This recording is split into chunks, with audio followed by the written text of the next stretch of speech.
اتكلمنا عن 6 من 11 حكوا عن أزواجهم، 4 ذموا و2 شكروا. تعالوا نكمل ونشوف السبعة قالت ايه. السبعة قالت: زوجي عيياء أو غايياء، طبقا، كل داء له داء، شجكي أو فلكي أو جمع كل لك.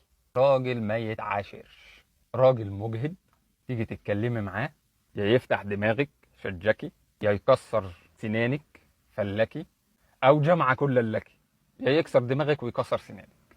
طب التامنة قالت: زوجي المس مس أرنب والريح ريح زرنب. وفي روايات تانية كملت وقالت: وأنا أغلب والناس تغلب. دي شكرت. كده بين 5-3، 5 ذموا و3 شكروا. المس مس أرنب يعني لين ناعم، والريح ريح زرنب. الزرنب ده نوع من أنواع الروائح الطيبة، بتوصف جوزها إن هو لطيف. والرواية اللي بتقول فيها وأنا أغلب والناس تغلب يعني أنا رقم 1 عنده، فدي شكرت في جوزها.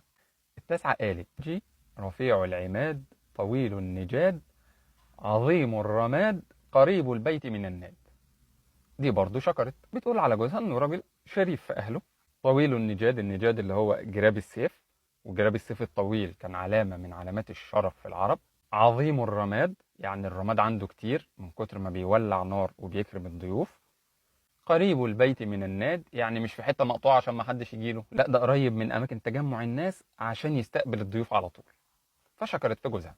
كده احنا اتكلمنا عن 9، 5 ذموا و4 شكروا.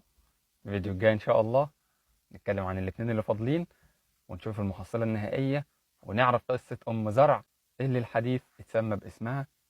تابعوني.